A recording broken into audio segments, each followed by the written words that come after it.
Next slide, please. And now we come to the schemes and programs of the Government of India which are being implemented, and still there are ongoing schemes and programs. In the last 12 years, Government of India has targeted an investment of around 40,000 crore, against which the component schemes, activities have already been approved for almost 33,000 crores of rupees. And PMMSY, we have been targeting infrastructure, post-harvest, welfare, genetic improvement. Now, in the second phase, what we are targeting is infusion of technology, traceability, certification, world-class infrastructure, promotion of cooperatives. All these things we are targeting. The best thing which has happened last to last year is we brought in Pradhan Mantri Matsya Kisan Samriddhi Sahi Yojana to ensure that everybody who is in the sector is getting a work-based digital identity. And so far, more than 33 lakh fish farmer have registered on the portal, National Fisheries Digital Platform. And on this platform, other things are that if you have already invested in value chain efficiency, you have adopted safe fish products, you become eligible for incentive starting from 35 lakh to 2 crore. This is an incentive on the investment which you have already made. You need not make any investment. And under this scheme only, there is provision for supporting the traceability proposals, strengthening of cooperatives, and if you are an entrepreneur in the sector, you need any institutional loan from the bank, please apply online, we'll connect you with the banks. So that is under Pradhan Mantri Matsya Kisan Samriddhi Sahi Yojana.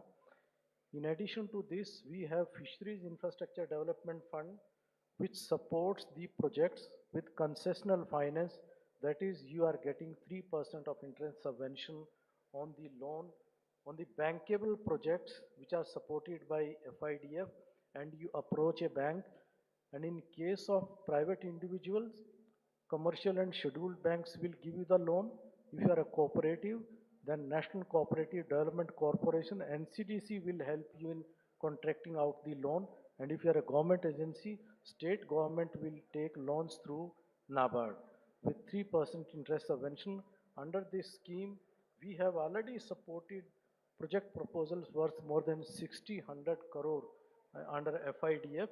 So in the Government of India scheme, there is provision for subsidy also under Pradhan Mantri Matsya Sampada Yojana. There is a provision for incentivization also, that is Sahi Yojana. Thirdly, there is provision for interest subvention also, that is under FIDF. So please approach the websites of the department, visit the websites of the department, and try to go through. If there are still any queries, we have a toll-free number which works with NFDB, so you can get in touch with them to support your project. Next slide, please. So these are the things which I have already explained, that how do we support under FIDF. Next slide, please. And what are the benefits available under PMMSY? PMMSY phase 2, the focus is not only on production alone, rather we want that you should be producing with, certification, traceability, adoption of technology like RAS, biofloc, cage culture in a big way, and we are doing whatever we are doing, it should be globally benchmarked under the, PMMSY phase 1. We have supported so far 12 aqua parks in different states. So if any state feels that you need international collaboration to take these aqua parks projects forward, please approach the department. We'll ensure that we connect with FAO and other, counterparts of ICR institutes, which are acclaimed internationally for their work in fisheries and aquaculture, to take this forward. And the other thing on the marine side, which we are going to, support in a big way in PMMSY Phase 2 is development of modern and smart fishing harbors, similarly fish landing centers, and support would also be available for circular economy projects, because in the morning we have been talking a lot about circular economy. So whenever you pick up a fish, starting from the pond till we get to eat, it produces all, processing plants. They must be producing a lot of, processing in the fish processing process. Lot of byproducts is available. So for circular economy, processing plants especially, presently in the phase 1, there was no support available for fish processing plants. So in the second phase, we are providing support for two big things. One is fish processing plants. The other one is acquiring of deep sea fishing vessels with on-board processing facilities. That is mother vessels you can acquire, particularly if you want to acquire in the fisheries cooperatives mode, that would be supported outrightly. Next slide, please. Kisan credit card, uh, I think it was introduced way back in 2018-19. This has been a long-standing demand that Kisan credit card is not available for fisheries and aquaculture. So we have been, taking up with the Ministry of Finance, and in 2019 it was accepted. It was, extended to the fisheries sector also, and we targeted that we would be distributing 50 lakh KCC. But even today, after so many years, card, fisheries Kisan credit card, with the, uh, credit limit of 2 lakh rupees exclusively for fisheries, and in the last budget it was extended to 5 lakh also. It is in the process of approval, so you would be getting the concessional credit up to 5 lakh rupees if you have a KCC exclusively for fisheries. So please, I request you to coax all the fishers and fish farmers to approach the nearest bank, and this is available, application is available online also with NABARD and other websites being operated by Ministry of Agriculture also, so you can apply online. This is a very good facility which our stakeholders, fishers, fish farmers must avail. Next slide, please. So this I have already talked about, but let me, at the cost of repetition, that for sustainable harnessing of our EZ and high seas resources, till date, till recently, we are not present in a very prominent way in EZ and high seas. So we have come out with EZ rules for sustainable harnessing of fisheries in EZ, that is from 12 nautical miles to 200 nautical miles. And access pass, as Honorable Minister, you know, informed in the morning, more than 6,000 passes have already been issued. And I'll request all the coastal states to mobilize the maximum number of applications so that all the eligible vessels, those who have to obtain this access pass, they are issued this access pass. And this entire process of application and getting the access pass is available online. You won't have to visit any office physically, everything is online, and there is no fees involved in getting the access pass. It comes free of cost. As a stakeholder, you won't have to pay anything. The next set of guidelines is high seas guidelines. To provide a regulatory framework that the ships, the vessels who are, floating in high seas and fishing our flag, what all are the compliances they have to do, what is the regulatory framework that has been decided in these guidelines. And I think next month, we are targeting to launch the letter of authorization for the uh, high sea going fishing vessels, and particularly for high seas there is a provision for joint venture, chartering, collaboration. So all the stakeholders, those who are aspiring for fishing in high seas, They can visit the website, they can visit the guidelines and see the provisions for more details. So these are a few things which we have done on the regulatory framework for harnessing of sustainable fishing of EEZ and high seas fisheries. Next slide, please. As you know that now all the importing markets, wherever we are sending out our stuff, our products, in addition to tariff barriers, most of the importing countries, they are using the non-tariff barriers. They are putting different requirements, you know, like do you run a surveillance program?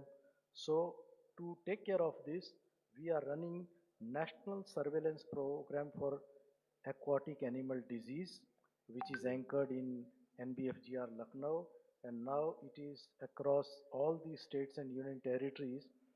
And I'll request all the states present here with us, please take this program seriously. In times to come, this is going to be an important program. Along with this, in the near future, we have already invited the team from World Organization for Animal Health, who is coming for performance of veterinary service assessment for the aquatic health side. So it would be taken up there also. So I'll request all these states and union territories, please dedicate 2 3 people for this program specifically and ensure that all the incidences are reported and all activities which have been assigned under this surveillance program are taken care of regularly. The next vertical is traceability, as America has already mandated that from 2028 onwards, EU is already insisting on it, and maybe in next few months, every market, every export market for us will insist on traceability. So to take care of this, already we are in discussion with MPDA to address the concerns coming from the traceability requirement of our European Union, USA and other markets, that how do we take forward the traceability framework which we already announced, so that starting from the vessel till the product is put on the consumer's table, you have the full traceability. So I'll request all the states and union territories to look at this framework seriously, and give your inputs that how where from we can start. And some of these states are already working on this front. So whatever system you have in place, please share the details with us so that it becomes part of the larger national traceability framework which we are developing at our end in the department. MPDA is, doing quite a lot of capacity building from their own resources. They have already, trained more than 2,000 workers, and we are ready to support under Pradhan Mantri Matsya Sampada Yojana, Sahay Yojana. If there are any, requirements for doing the, capacity and, capacity building or training for doing the product on the value addition side, we are ready to support it. Next is quality and antibiotic monitoring. As some of you may be knowing that to monitor the residue in the consignment meant for exports, Export Inspection Council is already running a program, National Residue Control Program. The only thing is that from department side, from state government side, we need to be more particular, and we have been, along with the Ministry of Commerce, MPDA, we have been doing the review meetings with the state governments on both the fronts, this antibiotic and labor thing also, child labor also.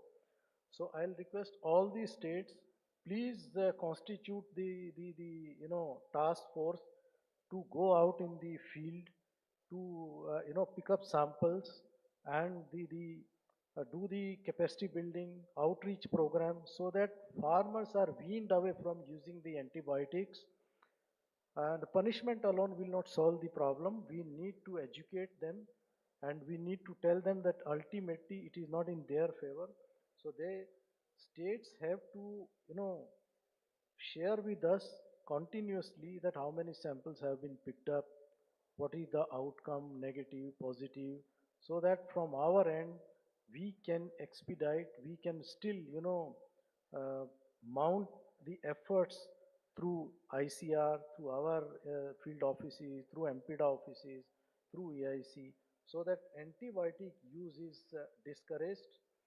In addition to this, the requirement which has been, I think, raised by the US side day before only, that it is still in discussion with them that should they be putting, still higher taxes around 10 to 12% on uh, various countries, including India, that for the on account of child labor, and we have been sensitizing the states to constitute the committees to in association with their labor departments to ensure that there is specific provision for certifying that it has to be notified in the gadget that child labor is being monitored in the fish processing units and there is no presence of child labor. So that also I want to convey to the states and union territories, please be very careful about this requirement. Next slide, please. Now, in this slide, we are highlighting the efforts made by the department in association with Ministry of Commerce, MPDA, EIC, that how we have been reaching out to the domestic stakeholders. We did investors meet here in Visakhapatnam also, in Lakshadweep also, in Andaman also, in New Delhi also, to figure out that what are the avenues available, what are the areas where investments can be mobilized. We met seafood exporters, heard them at length, what are their challenges. Similarly, at minister sir level, we had a bilateral, meetings in the presence of 39 different countries in New Delhi, just to see that uh, what is the possibility, what is the probability for sending out our seafood products to these 39 countries and to understand, to comprehend their importing requirements so that we ensure better compliance. In addition to this, uh, we have a multi-agency mechanism that every month.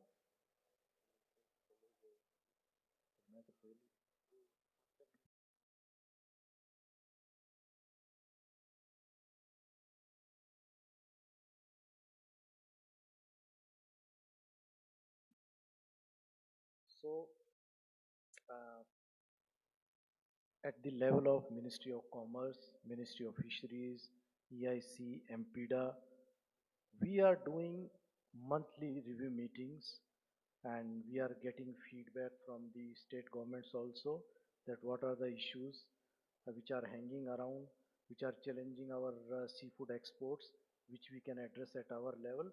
And there is no gap between three, four of us. And we ensure that the issues are ironed out, they are discussed, and they are resolved. In addition to this, we have been mounting international delegations also. MPDA at their level also have been doing. Next slide, please. So this I have already talked about. Next slide, please.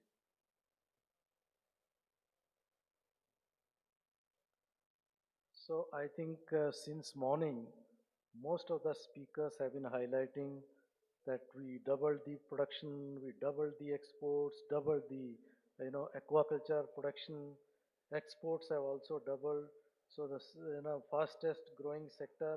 So I think we need to take pride in being associated with a sector which is showing the exemplary, performance in terms of investments, in terms of outputs, and in terms of mobilizing the investments. So let us wish all the best those who have joined the sector with all the hopes, with all the expectations to make it big. So with these words, I thank for a patient hearing. Thank, thanks all of you. Thank you very much.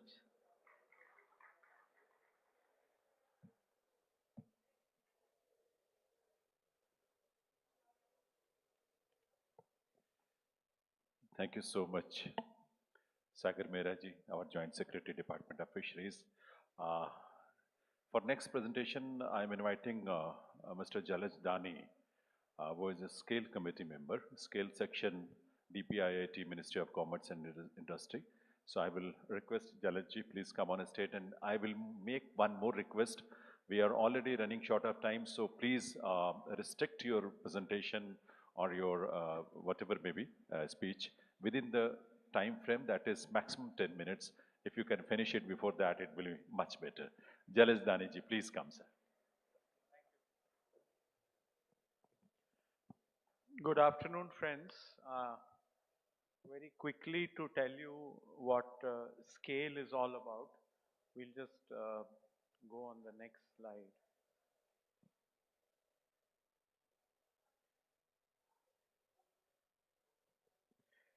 So, SCALE stands for Steering Committee for Advancing Local Value Add and Employment. This is an initiative conceived about 5 years back as DPIIT. And as you can see, what are the objectives? Enhance manufacturing competitiveness, improve exports, boost local value addition, a very important point as far as this industry is concerned, decrease import dependency, and develop sector-friendly ecosystems. So there are 13 of us. I'm actually from manufacturing. I'm from Asian Paints, and I have also investments in robots and drones. But this is where I'm spending some time. These are the sectors we have identified, and my colleague Mohit is also here. If Mohit can, I think he'll be happy to interact with you later on today and take any more questions, queries you have. You can work very closely with him. Uh, the focus sectors, as you see, food processing is there, chemicals, petrochemicals, toys, furniture, uh, leather and footwear, and some other sectors, which are the non-DPIIT sectors, sports, gym equipment, CCTV, all the way to textiles and auto components. Just go to the next slide, please. So what are the key performance indicators? First and foremost is to improve the manufacturing, uh, increase exports, and reduce imports. And how do we do that? One of the important tools that has been used is the QCOs, as all of you know, quality control orders. Second is, of course, local value addition norms. As far as exports is concerned, through sectors, there has been a lot of help that has been extended as far as quality, testing, and certifications is concerned, design capabilities, SEZ infrastructure, and market and brand promotion across sectors, how to get Indian-made products a platform through which we can talk about it. On the manufacturing, the raw material components, infrastructure, technological upgradation, foreign investments, machinery, labor skilling, ease of doing business, and of course, research and innovation. We'll just go to the next slide, please. So, why fish and seafood processing? Why is that a priority one for us? We did an exhaustive study on parameters, global opportunity, exports, data, import information, raw material availability, and based on that, segments were classified into 3 strategy priority tiers, reflecting their relative importance. So I think this is something all of you understand quite well. If you look at the percentage of share of India as far as the industry size is concerned, it's quite healthy at 10.76%. And if you look at the contribution of manufacturing, that's at 14%, which is again quite good. So you can clearly see from here that exports offers great potential. And what is the right to win that this sector has? First and foremost is we are world's second largest fish producer, something I think all of you know. Occupies 14% share in global processed fish and seafood manufacturing share, which is again decent, but that's where we can do a much better job. Long coastline of 8,000 kilometers, 19,000 kilometers of rivers and canals. So now the opportunity is on export-led growth, minimize raw export of seafood and move towards a high value addition seafood processing, and getting the Indian products directly. I think we heard it from the honorable ministers earlier today, on the shelves of retailers in their countries, creating their own brands. So this is the kind of objective, and Honorable Piyush Goyal ji also spoke about it. There is an opportunity to grow this sector multifold. India's global export share can easily rise from current 5% to 8%, and most importantly, raise the processed seafood export levels from the current 10% to 60% through enhanced domestic production or import and re-export strategies. Again, something I think all of you understand very well. It is imperative that to achieve this vision in 2032, we focus on high value species products like shrimp, tuna, and the third one, tilapia, is something we haven't heard so far today, but we believe at scale it offers a very good opportunity. So this is the framework for developing the sector. One is the regulatory support. Second is fiscal policy support. Adopting cluster-based approach, and I think around Vizag there is a great opportunity. I think in Gujarat there is an opportunity, and many other coastal areas also. Quality infrastructure, building capabilities, facilitating innovation and entrepreneurship again is key. Skill development and facilitating consumer market shift. And if we are able to do these, hopefully we'll be able to win in the global marketplace. So this actually is where we are getting into specific recommendations. The first is to engage with embassies of Russia, Brazil, Vietnam, and Saudi Arabia. If you can just double click on each of the points now. Yeah.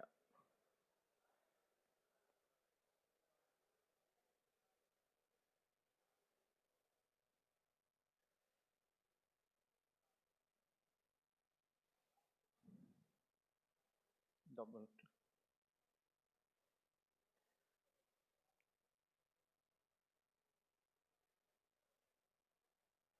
Okay, I'll continue to yeah. So one area that we haven't heard today, and Dr. Goenka, who's the chairperson for SCALE and is also involved in many other initiatives, he strongly believes that ISRO satellite-based services is something we can bring in, and I'll request my colleague here, Mohit, to come and speak a little bit more about it.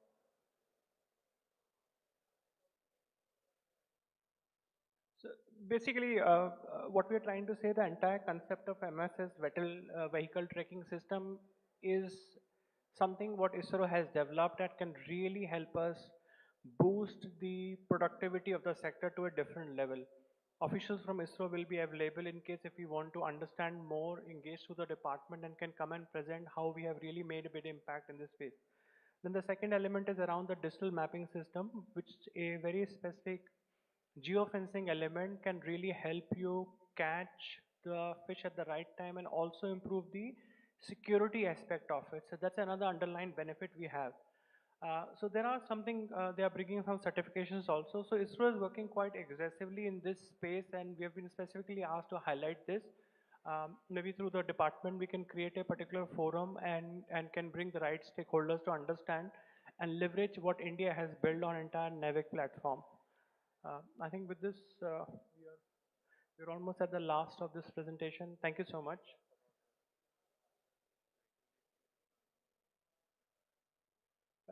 So, so on this particular point, what we are talking about, we are looking at different elements of regulatory reforms, specifically related to the high-tech large vessel for deep sea and for high sea fishing.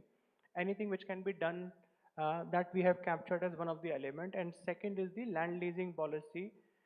What we have done as a scale team, our skill set lies in interlocking different departments of the government and weaving it with the ease of doing business element so that we solve the policy part of it or the regulatory part of it at the same time. Our purpose is to bring the thought process of manufacturing, which we have been able to successfully deploy in multiple sectors for the fisheries sectors in the days to come. Net, what we are trying is that can we create a multiplier effect in the manufacturing output, not just an incremental. Can we do 5x, can we do 10x? So that's a thought process we are coming up with, and we will, now we have just, I've spoken to the Secretary Sir also, so we'll be having an interministerial consultation to bring more impact here in this. So I think with this, I'm back to you. Thanks, Mohit. So with this, I would only encourage the industry players, please reach out to us. We play the role of a bridge between the ministry and all of you, and also inter-ministerial coordination. If that is what is required, we are very happy to play this role. We genuinely believe that this is a sector that offers a lot of promise, an opportunity for all of you to scale up, and in that, whatever role you want us to play as scale, we'll be happy to do. Thank you.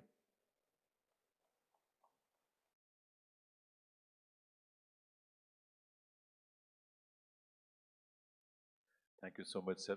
Srinivas Rao Saab, Director, Department of Fisheries, I will request you please come on the stage and present a memento to Jalas Daniji. I know, sir, you are in hurry. You have to catch the flight.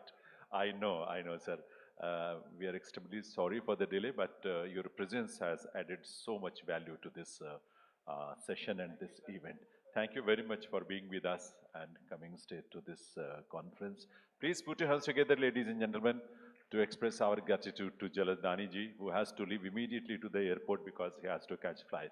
So from scale section of DPIIT, this was the presentation by Jalas Daniji. And now I will request Shri Ajay Bhaduji, our Additional Secretary, Department of Commerce, Government of India, to please come on a stage for his presentation in this session. Shri Ajay Bhaduji.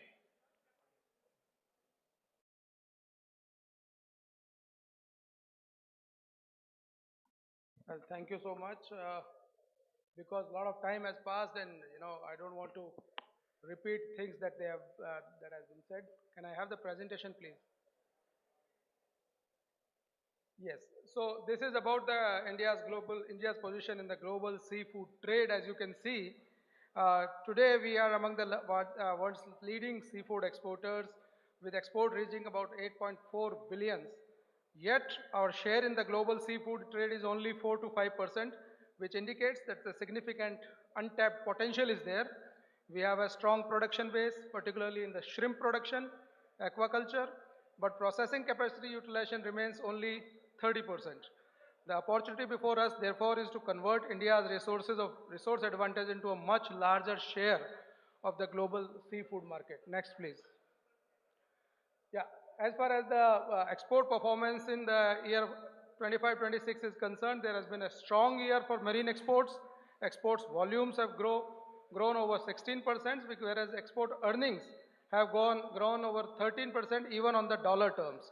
Now we have crossed $8.4 billion despite the global uncertainties. However, as you can see, the unit value declined slightly, suggesting that the future growth increasingly will come from the value addition and better price realization rather than the volume growth alone. Next. This is the export performance trend. As you can see, it is encouraging. Over the past decade, both export volumes and export earnings have increased substantially.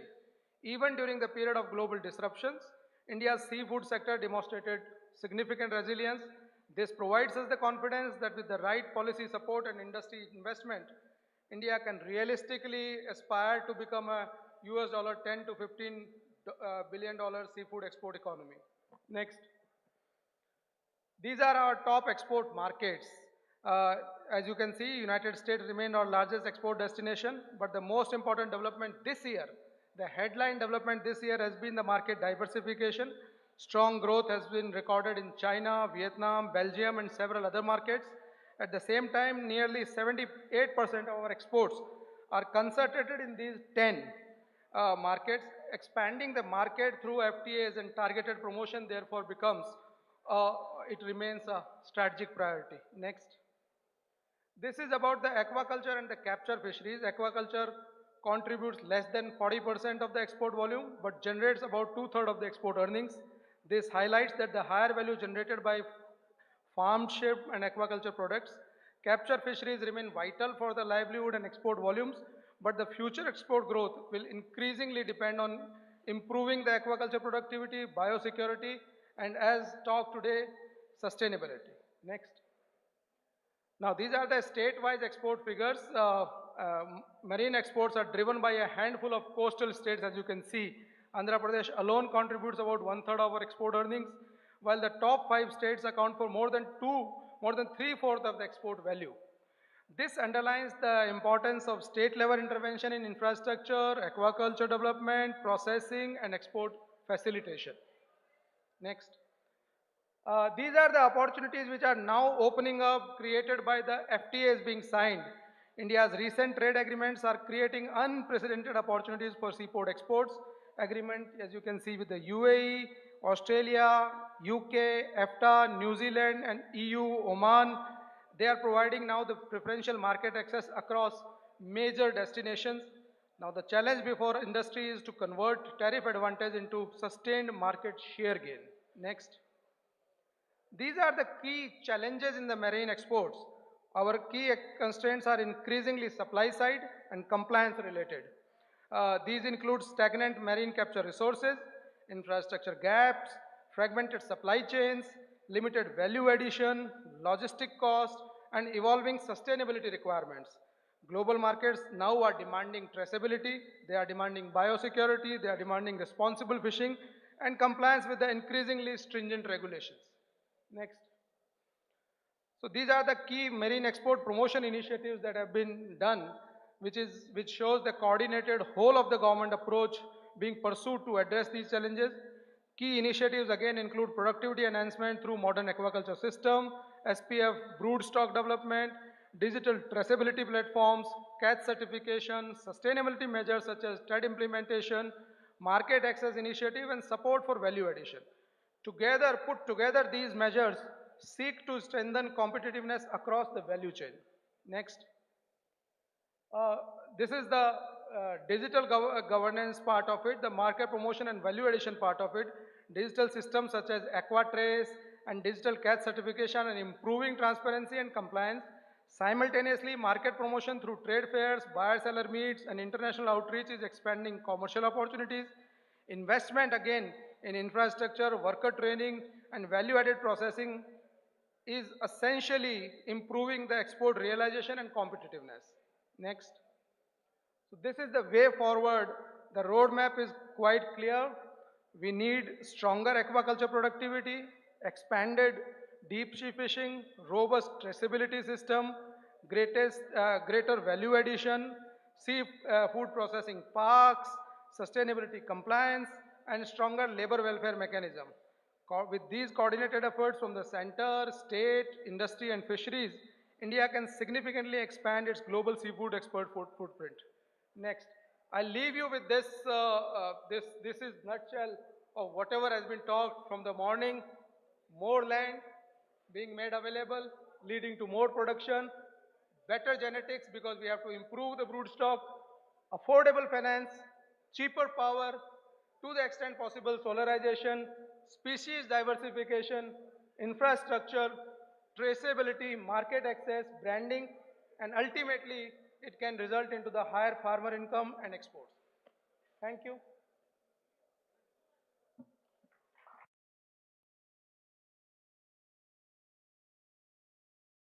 If there are any questions, I'm happy to take those.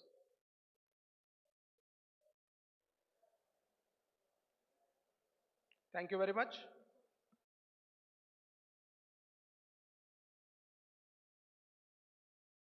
Thank you very much, and I will request Rama Shankarji, Commissioner of Fisheries, Government of Andhra Pradesh, to present a memento to Shri Ajay Bhadoji, Additional Secretary, Department of Commerce. आप सबकी करतल ध्वनि के साथ, thank you very much, sir. We are grateful to you. You have participated and you presented your for this presentation. We are grateful to you. Thank you very much, sir. May I now invite Shri D. Praveenji, Joint Secretary, Ministry of Food Processing Industries, Government of India, to please come on a stage. And on behalf of his ministry, he is presenting in front of you, Shri D. Praveenji, Joint Secretary, Ministry of Food Processing Industries, Government of India, please.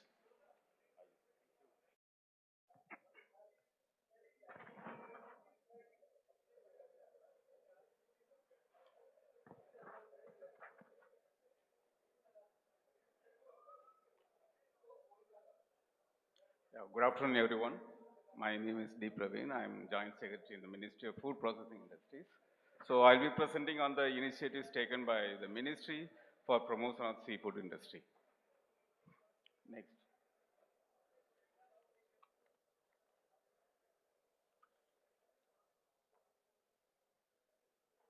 Can we go to the next slide, please?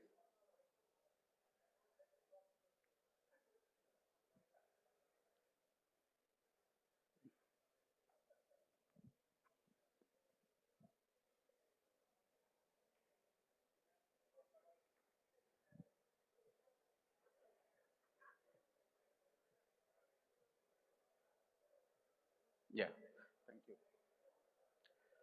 So we have discussed this in the morning as well. The production of seafood products have increased tremendously in the last decade.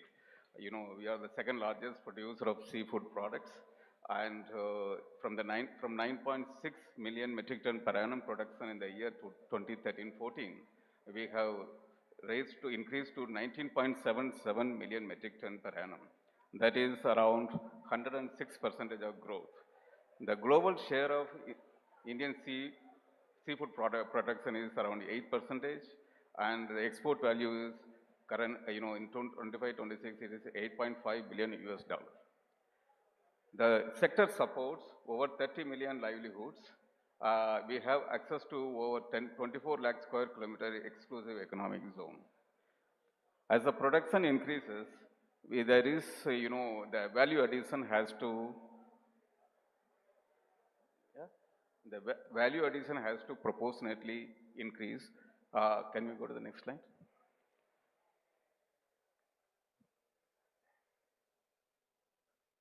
Yeah. So although we have performed extremely well in the last decade in terms of production, the value addition, if you see, it is around 15%. As compared to the global, top countries producing, value adding at around 60%. And if you see the map of top importing countries of seafood, if USA, China, Japan, Spain, and France, they collectively import around 46% of the seafood globally. And our share to these countries is ranging from 1 to 9%. This data actually presents a tremendous opportunity before us, although our exports have increased in the last decade, and still there is a tremendous opportunity which can tap on. And if you see on the right side, if you see on the export data as well, in the India's export in the year 23-24 is 8.5 billion USD, whereas the global trade value is 187 billion. And similarly, if you see the value-added items of seafood, we our export value is less than 1 billion, whereas the global trade is 36 billion. Therefore, there is an untapped opportunity which we should, target to capture. We also need to understand that the globally, the trend is moving towards RTC and RTE products. Therefore, as the Honorable Minister said in the morning, we need to move from volume-based growth to value-based growth. Even domestically, if you see India's per capita consumption of seafood is 13 kilograms currently, and it is projected to rise to 16 kilograms. And the global per capita consumption is also likely to rise to around 22 kilograms per annum. There we go. Therefore, there is, therefore there is a need, that there is a case for investing more in processing infrastructure, product innovation, packaging, export-oriented manufacturing, traceability, and sustainable manufacturing. And this is precisely where the Ministry of Food Processing Industries focuses its interventions. And we implement 3 schemes, and the flagship scheme of the ministry is called Pradhan Mantri Kisan Samradhi Yojana, and many of you must be aware of this scheme.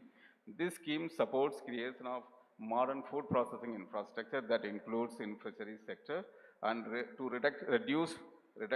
to support reduction of post-harvest losses and wastages. And we also support setting up of food testing laboratories, research and innovation projects. We have so far sanctioned 1,722 projects under the scheme with a total project cost of 33,105 crore. Out of that, in the marine sector, we have approved 75 projects with a total project cost of over 2,800 crore. This has created in capacity addition of 2 million metric ton per annum. Next. The PM KSY scheme is an umbrella scheme. The support under the scheme is provided under the sub-schemes of the PM KSY. And one of the old sub-scheme of the PM KSY is the cold chain scheme, is very quite popular. In this scheme, we provide support for creation of integrated cold chain infrastructure without break from farm gate to the retail outlet. So under this scheme, we have approved so far 409 projects. Out of these, 49 are marine projects. Out of 49, 40 have been completed. The total project cost is over 1,800 crores. Next. The another scheme, whereas in the previous scheme, cold chain, we support cold chain infrastructure from the farm gate to the retail outlet. Under this scheme, SEF PPC, we support the entrepreneurs to set up standalone processing units. Guaranteed up to 35% of the project cost is being provided, with a maximum of 5 crores. We have approved 13 marine projects with a total project cost of 241 crore, and that will lead to creation of 27 lakh metric ton per annum processing capacity. Please, next. The Operation Greens is recently launched. There are 2 components under this scheme. One is, the first component is to create an entire value chain for the perishable products.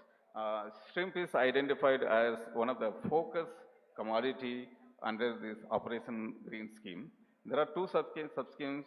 Under one scheme, the integrated value chain development is supported with a maximum guarantee need of 15 crores. And another sub-scheme, maximum guarantee need of 10 crores is provided to the entrepreneurs for setting up of standalone processing units for shrimp processing. So total 11 projects have been supported under Operation Greens with a project total cost of 690 crore, and that will lead to around 1 lakh metric ton per annum capacity. 22,000 employment opportunities have been created. Next. So the ministry is also supporting creation of common infrastructure facilities with the support of 2 schemes. One is called Agro Processing Cluster and another is Mega Food Park. The Mega Food Park scheme has been discontinued with effect from 1st April 21.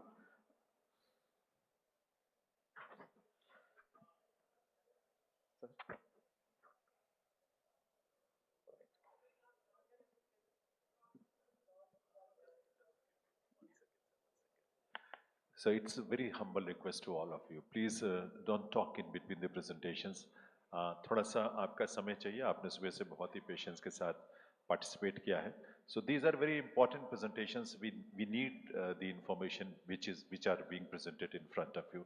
So please be attentive and focus on the presentation of the concerned departments, organizations. I'm sorry for the disruption, sir. Please continue. So to continue with, the ministry is also supporting setting up common infrastructure facilities with the support of the two schemes. The one scheme is called agro-processing clusters and another is mega food park.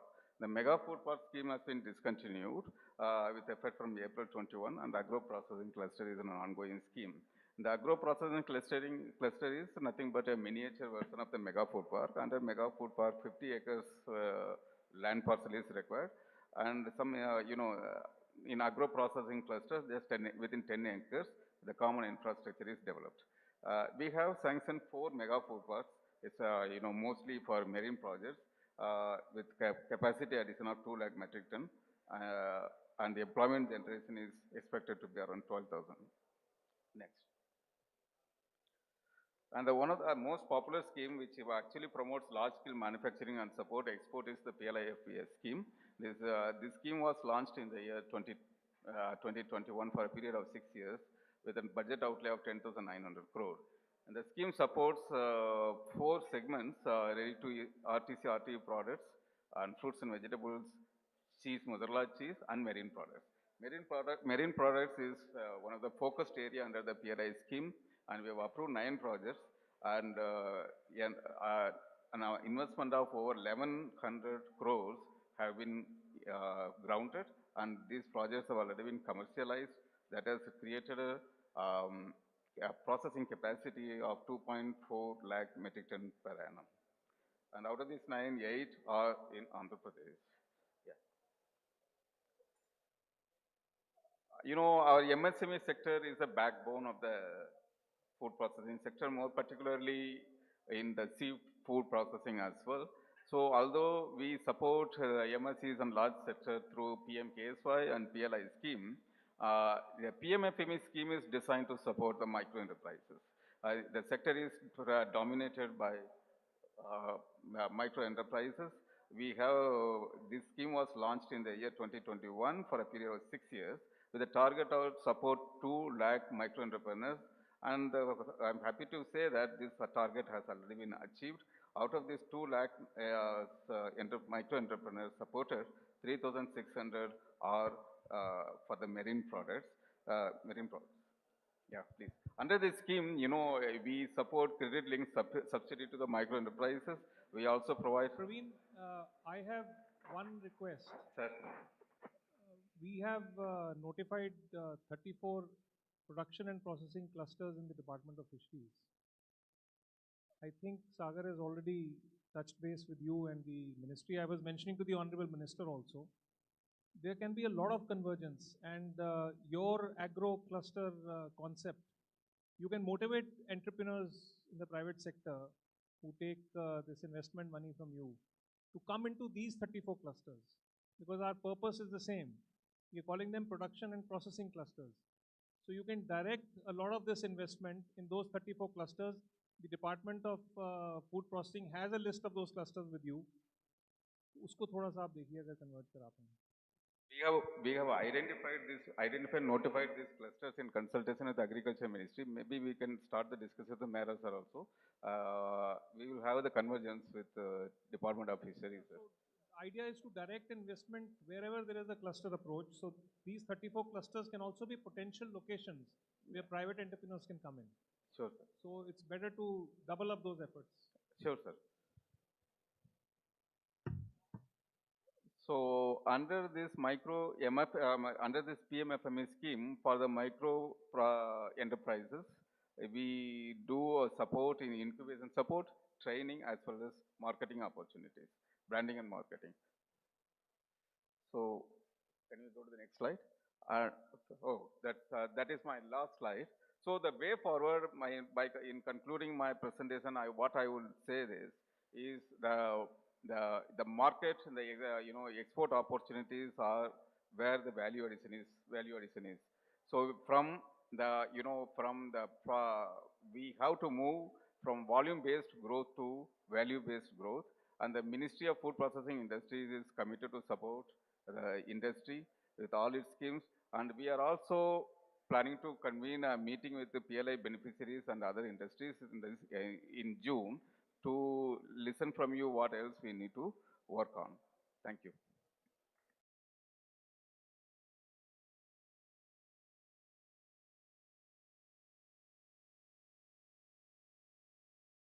Thank you so much, D. Praveen Saab, our Joint Secretary, Ministry of Food Processing Industries.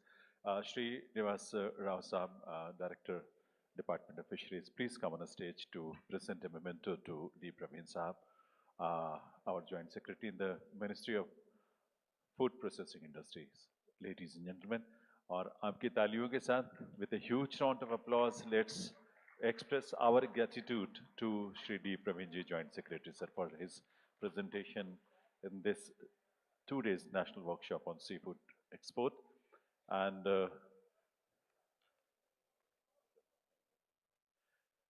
for the next presentation, I would like to invite Swatantra Kumar Singh ji, who is Secretary, Department of Fisheries, Government of Madhya Pradesh. I will request Swatantra Kumar Singh ji to please come on a stage for his presentation on this occasion, please.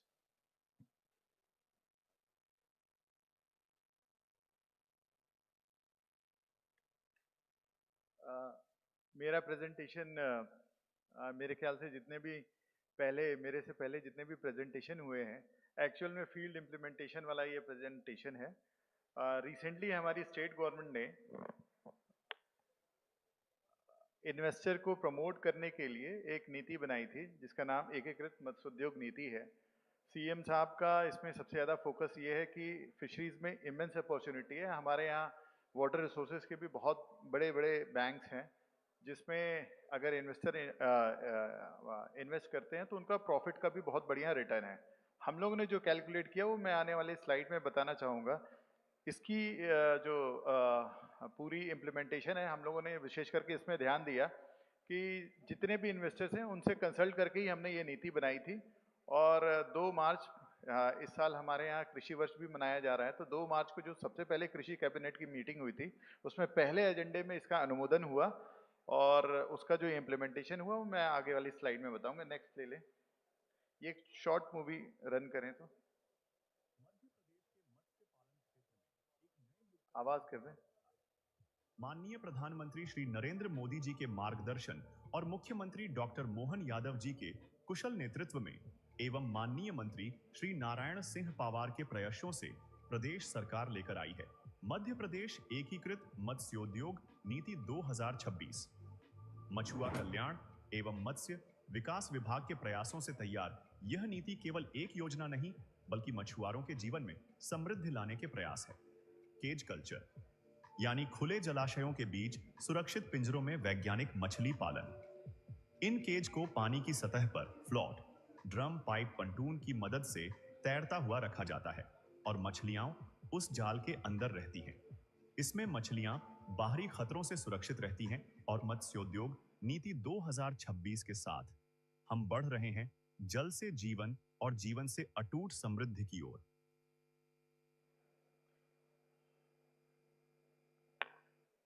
Next ले लें slide. मैं बताना चाहूँगा कि योजना का सबसे प्रमुख उद्देश्य है केज कल्चर को इसमें प्रमोशन करना। केज कल्चर के साथ में हम लोगों ने इंटीग्रेटेड एक्वा कल्चर को इसमें प्रमोट किया है। मकसद वही है, रोजगार और ज़्यादा से ज़्यादा इन्वेस्टमेंट आए ताकि ज़्यादा से ज़्यादा हमें लोगों को रोजगार और साथ में टैक्स का रेवेन्यू भी इम्प्रूव हो। सारी ब्लू इकोनॉमी, ग्रामीण रोजगार, निर्यात, एक्सपोर्ट प्रमोशन का बहुत बड़ा स्कोप है हमारे यहाँ। इतने सारे केज लगने के बाद में जो एक्सेस प्रोडक्शन होगा उसको एक्सपोर्ट मार्केट में किस तरीके से लेके जाएं, वो इस नीति के आगे के प्रावधानों में अंकित किया गया है। नेक्स्ट ले लें। इसमें हम लोगों ने हितग्राहियों का ध्यान दिया है कि किसी भी तरीके से हम लोगों ने केवल और केवल पर्टिकुलर मछुआ समूहों पे नहीं निर्भर रहे हैं। कोई निजी निवेशक भी आकर के इसमें अप्लाई कर सकता है। ज़रूरत यह है कि उसके पास में प्रॉपर उसकी डॉक्यूमेंटेशन होने चाहिए, कंपनी की डिटेल्स रहने चाहिए, उसका खुद का आधार कार्ड रहे और उसके आधार पे वो आकर के इन्वेस्ट कर सकता है। उसको साल पहले साल का उसको बैंक गारंटी देना पड़ेगा जो लीज रेंट रहता है, और लीज रेंट भी बहुत मिनिमम है। पर 1 क्यूबिक मीटर में हमने 10 रुपए का प्रावधान रखा हुआ है, जो कि आज की डेट में प्रिवेलिंग रेट में बहुत ही मिनिमम है। ये सारे हमारे केज के एग्जिस्टिंग जो पोटेंशियल है, अराउंड हमारे पास में 6 लाख से ज़्यादा की केज के लगाने की स्पेसेस है, और अभी तक मेरे पास में 3 लाख केजेस के प्रस्ताव आ चुके हैं, जो स्कीम की सबसे इम्पोर्टेंट हाईलाइट है। नेक्स्ट में ले लें। जो हितग्राही मॉडल है वो ऑलरेडी प्रधानमंत्री मत्स्य संपदा योजना के जो घटक से ही बोरो किया गया है, उसको एज इट इज हम लोगों ने यहाँ पे डिप्लॉय किया है। लेकिन जो नेक्स्ट जो उद्यमी मॉडल है, नेक्स्ट ले लें। उद्यमी मॉडल है, उसमें हमने विशेष करके प्रावधान सारे इंक्लूड किए हैं, खासतौर पे निवेशकों की सुविधा के दृष्टिकोण से। टूरिज्म, इको टूरिज्म को भी जोड़ा गया है, एक्वापॉनिक्स को भी, हाइड्रोपॉनिक्स को भी जोड़ा गया है, साथ में पर्ल कल्चर भी ले सकता है, ताकि किसी भी तरीके से उसको अपने फिशिंग एक्टिविटी के साथ में अदर एक्टिविटी से भी प्रॉपर प्रॉफिट उसका जनरेट हो सके। जो हमारी कैलकुलेशन है कि 1 साल में इसका ROI आ जाता है, और नेक्स्ट ईयर से मिनिमम 1 हेक्टेयर के वाटर स्प्रेड एरिया में लगभग 5 करोड़ का मिनिमम प्रॉफिट है। नेक्स्ट में ले लें। ये कुछ इसकी आर्थिकी है जो बताने की आवश्यकता नहीं है।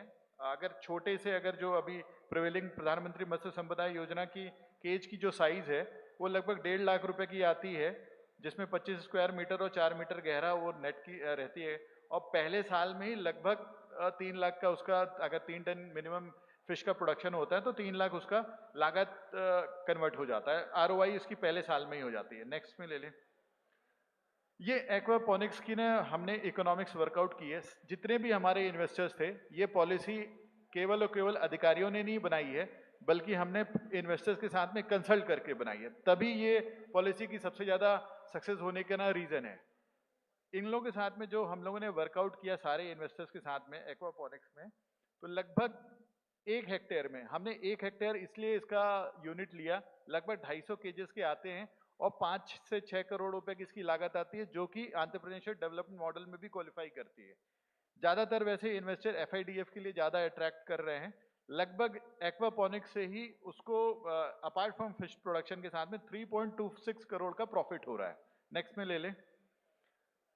जो हम लोगों ने वर्कआउट किया cage farming tourism activity, tourism का एक्टिविटी का इसलिए जोड़ा गया है कि कई बार ऐसा देखने में आया, इन्वेस्टर्स ने भी कहा हुआ है कि कभी सीड और कभी फीड की प्रॉब्लम आती है, तो समाउ हमारी जो कंटिन्यूस जनरेशन होना चाहिए इनकम का, वो नहीं हो पाता है, और साथ में कई बार बहुत सारा मैन पावर लगता है, लेकिन हमेशा मैन पावर एंगेज करने के लिए दूसरी भी गतिविधियों को लेने की आवश्यकता है, तो उन्होंने टूरिज्म का भी जोड़ने के लिए सभी ने निवेदन किया था।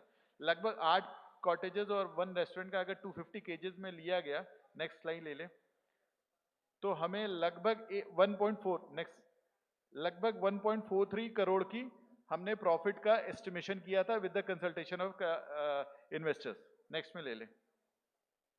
ये ओवरऑल है, पर स्क्वायर मीटर का हम लोगों ने ना वर्कआउट किया था, पर अगर 250 केजेस में किया गया, हमारी टोटल जो हमने जो कैलकुलेट किया था 250 केजेस में मिनिमम 5 करोड़ का, अगर उसमें इन्वायरमेंट का कोई भी किसी भी तरीके से नेचुरल या फिर ना अननेचुरल एक्टिविटीज अगर वहाँ पे होती हैं, उसके बावजूद भी उसका मिनिमम प्रॉफिट मिनिमम 5 करोड़ का पर हेक्टेयर पर 250 केजेस में आ रहा है। नेक्स्ट में ले ले। अच्छा, इसमें खास तौर पे उद्यमी मॉडल में हम लोगों ने केज का कोई साइज नहीं डिटरमिन किया है। अगर वो 1800 क्यूबिक मीटर का भी अगर बनाना चाहता है 20 बाय 20 का और मल्टीप्लाई बाय 4 मीटर का, तो भी उसमें उसकी एक्टिविटी को अलाउ किया गया है। मोती पालन मैं बताना चाहूँगा, मोती पालन को हम लोगों ने मेजर इसमें अट्रैक्टिव डेस्टिनेशन के रूप में हम लोग मान रहे हैं कि हमारे स्टेट में इसका पोटेंशियल हो सकता है।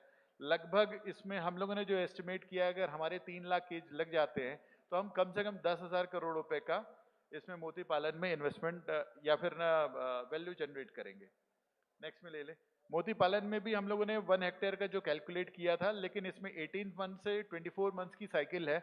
8.65 करोड़ का प्रॉफिट इसमें पर ईयर का आ रहा है। आर्थिक लाभ, ये सारी चीजें हैं जो इसमें सबसे ज्यादा है। FIDF का हम लोग इंश्योरेंस का सपोर्ट देने वाले हैं। प्रधानमंत्री मत्स्य संपदा योजना से बैकवर्ड फॉरवर्ड में इंफ्रास्ट्रक्चर के जो भी प्रावधान है 60-40 का, जहाँ जहाँ पे आवश्यक रूप से सब्सिडी है वहाँ पे इनको दिलवाया जाएगा। इको टूरिज्म इंटीग्रेटेड फार्मिंग के बारे में मैंने ऑलरेडी बताया हुआ है, इसके साथ में इसको क्लब करके किया जा रहा है। नेक्स्ट में ले ले। ये सारे हमारे प्रस्ताव हैं मुझे बताते हुए बड़ी प्रसन्नता है कि इस नीति को जिस तरीके का मार्केट का रेस्पॉन्स मिला है, इन्वेस्टर्स का रेस्पॉन्स मिला है, वो सबसे ज़्यादा अभूतपूर्व रहा है। लगभग हम अभी तक हमारी जो एस्टिमेटेड वैल्यू है लगभग 9,000 करोड़ रुपए का हम इन्वेस्टमेंट यहाँ पे इनवाइट कर रहे हैं, जो अपने आप में अभी तक के फिशरीज के इतिहास में सबसे बड़ा है। ये सारे इन्वेस्टर्स के डिटेल है और ये नंबर ऑफ केजेस, ये सारे के सारे उद्यमी मॉडल में आ रहे हैं। कोई हितग्राही मॉडल का हमने इसमें अभी इनकॉर्पोरेट नहीं किया है। नेक्स्ट में ले लें। 2,86,717, जिसमें सरकार का इन्वेस्टमेंट कुछ नहीं है, इन्वेस्टर्स का ही पूरा इन्वेस्टमेंट है। हमारी तरफ से उनको वाटर स्प्रेड एरिया का 15 साल का लीज दिया जा रहा है। साथ में लैंडिंग सेंटर की, जो कॉमन लैंडिंग सेंटर की इंफ्रास्ट्रक्चर की फैसिलिटी है, वो हम बना करके देंगे। और बैकवर्ड फॉरवर्ड अगर उसको इंफ्रास्ट्रक्चर का कोई प्रोजेक्ट लेना है जिसमें फीड प्लांट भी हो सकता है, प्रोसेसिंग प्लांट भी हो सकता है, तो उसके लिए भी जमीन हम निःशुल्क उनको उपलब्ध करवाएंगे। नेक्स्ट में ले लें, नेक्स्ट ले लें, ठीक। 1 लाख रुपए पर मंथ। ठीक है, नेक्स्ट ले लें, नेक्स्ट। मैं बताते हुए मुझे प्रसन्नता है कि जैसे प्रीवियस सेशन में भी बताया जा रहा था कि एक किसी सज्जन महोदय ने बोला था कि आप तो हमें जमीन दीजिए, बाकी हम खुद एंटरप्रेन्योर हैं, हम अच्छी तरीके से कर सकते हैं। मध्य प्रदेश आइए, मध्य प्रदेश में हम आपको जमीन और पानी दोनों देंगे और आपकी जो एंटरप्रेन्योरशिप है उसका पूरी तरीके से हम आपका पोटेंशियल अचीव कराने में मदद करेंगे। बहुत बहुत धन्यवाद, thank you.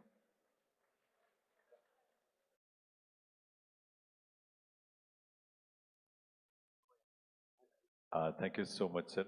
And I will request Mohammad Koyachi, please present a memento to Honorable Swatantra Kumar Singh ji with a huge round of applause from all of you. In very brief, he presented whatever the government of Madhya Pradesh doing. जो सरकार, राज्य सरकार कर रही है मत्स्य पालन और मत्स्य उत्पादन के क्षेत्र में, उसको बहुत संक्षेप में, बहुत महत्वपूर्ण ढंग से उन्होंने आपके सामने रखा। Secretary fisheries government of Madhya Pradesh स्वतंत्र कुमार सिंह जी का बहुत बहुत आभार। Our next presentation is by the Export Inspection Council and Director Export Inspection Council, Shri Smriti Ranjan Sethi ji. I will request him to please come on a stage for his presentation in this session. Shri Smriti Ranjan Sethi ji, Director Export Inspection Council, which is under the Ministry of Commerce and Industry, Government of India. So he will be presenting in front of you on this occasion. Director Smriti Ranjan Sethi ji.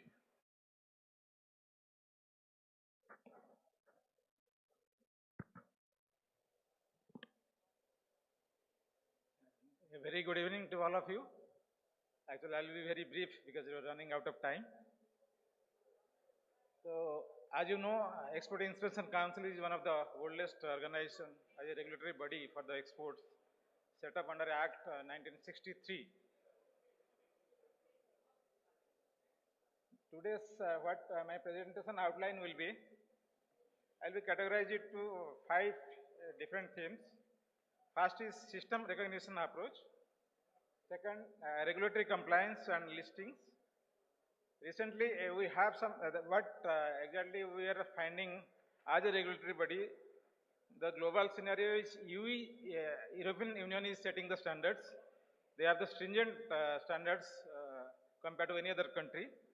So we'll be talking about EU regulatory requirements, then global concern and way forward, and then the strategic priorities what we are having for now.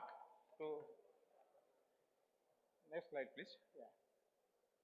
The system recognition approach, normally it is the recognition and acceptance of exporting countries' inspection and certification system by the importing countries, a proven border risk management tool that facilitates seamless trade. Actually, in this, before, next, yeah. These 3 category of activities what we are undertaking on this, that is, one is official control inspection, then sampling and testing, third is the export certification part. These are the 3 main pillars of the system recognition approach what importing countries recognize and they list as a country in their positive list. Next slide, please. These are the global requirements. These These are the 5 conditions what we are meeting to the global requirements. One is positive list. This is the positive list what one importing countries requires, that one exporting country should be featuring in that list by complying all the hygienic and other standard requirements. Next, one competent authority should be there who will oversee this official control across the compliance of different production chain or products. Then this country, the exporting country should have an animal health standard which defines what is required in the food chain system.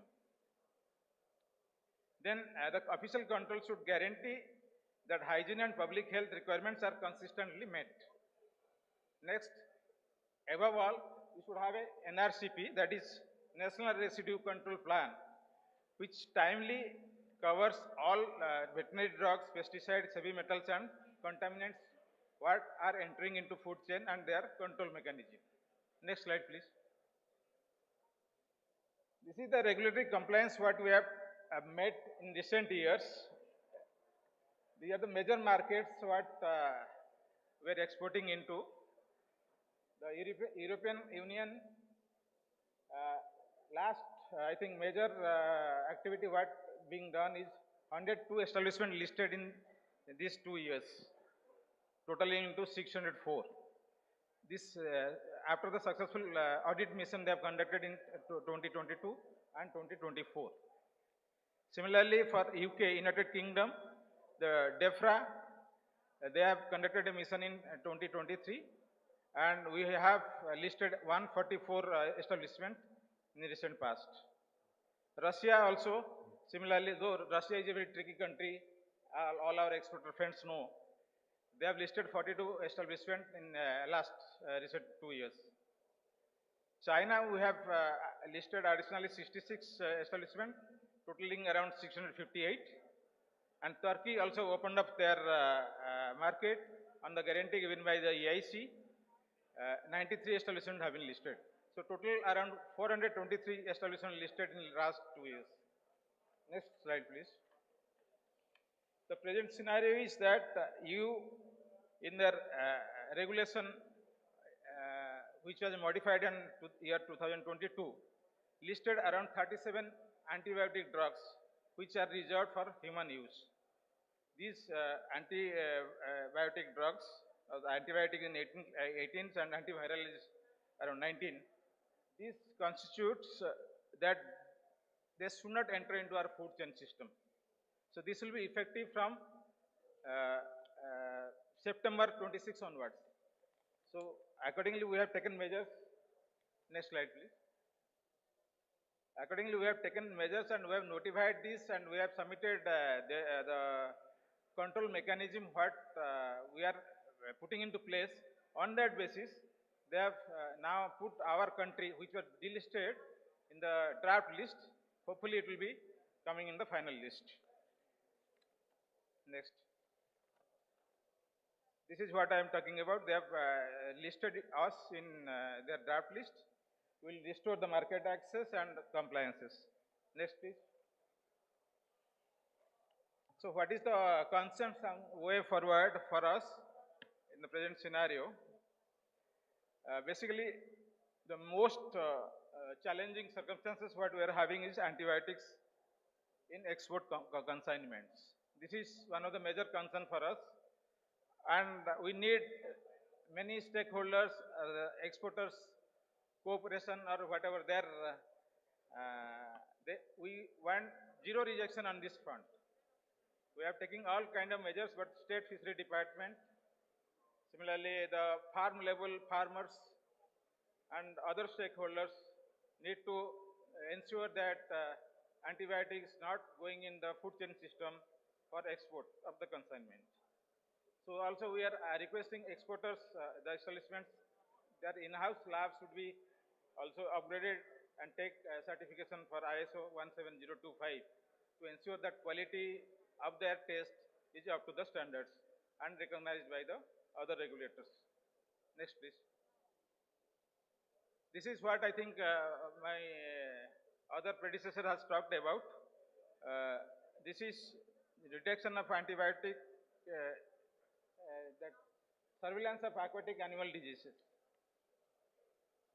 This is a lot of measures being taken. I think we need the cooperation help from Department of Fishery, Coastal Aquaculture Authority and State Fishery Department, ensuring that these aquatic animals are free from diseases or any kind of virus should not enter into that food chain, which we are exporting. Next. Yes, this is one of the expectations from our regulatory authorities from counterparts, that EU, UK and other countries, that establishments, infrastructure, equipment facility, hygiene and sanitation of landing centers, fishing harbors, auction centers and fishing vessels should meet the requirements of their standards. So we need to ensure that all kind of hygiene and sanitation aspects are taken care of. Even they are now insisting that the posting of hygiene and sanitation inspectors should be undertaken in different landing and vessels, and their reports should be made available when they conduct the audit. This would be requiring this as a prerequisite for keeping us listed in their positive list.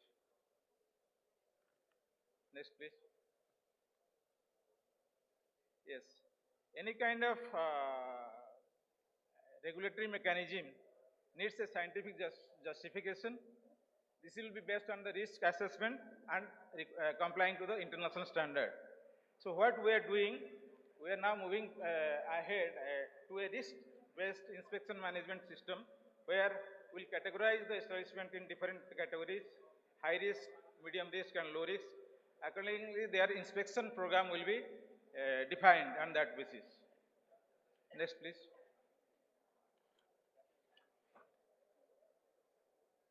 What we have done recent past is that these are some measures we have undertaken to do the in the goal of ease of doing business.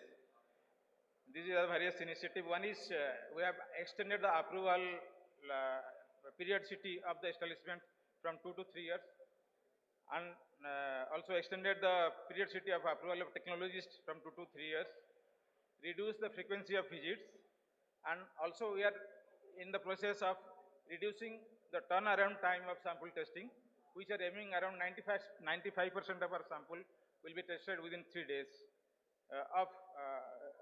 within the 3 days. So the compliance simplification, what we are doing, that we are aiming to comply that antimicrobial requirements, align it to the EU standard. We are augmenting our testing laboratory capacities.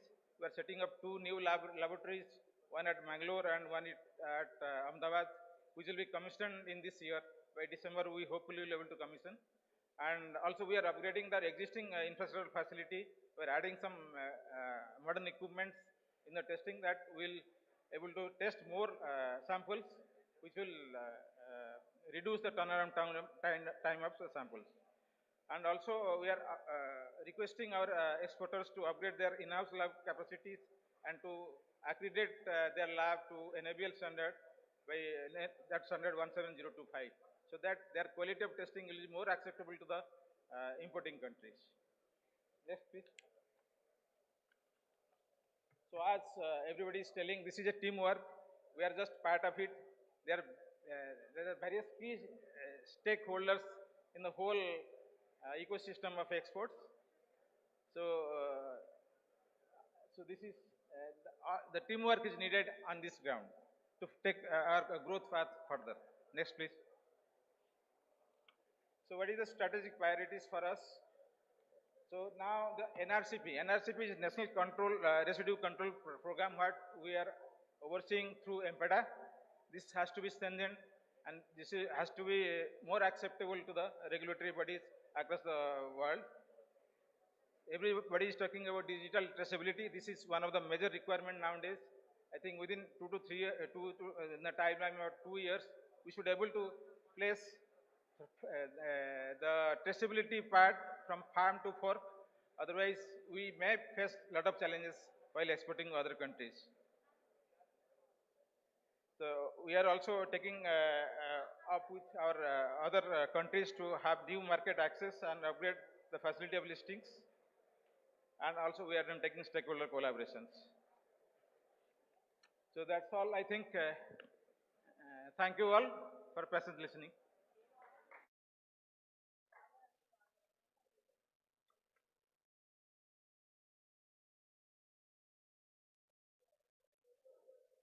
Thank you so much, sir. And Dr. Srinath KR, sir, DG FSI, please come and present a memento to Honorable Shri Smriti Ranjan Sethi ji, Director Export Inspection Council, with a huge round of applause from all of you, ladies and gentlemen.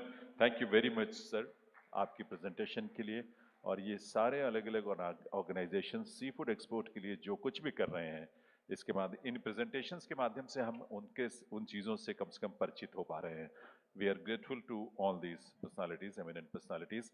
The next is Seafood Exporters Association of India. From this organization, we have G. Pawan Kumar ji and Dr. K. N. Raghavan ji.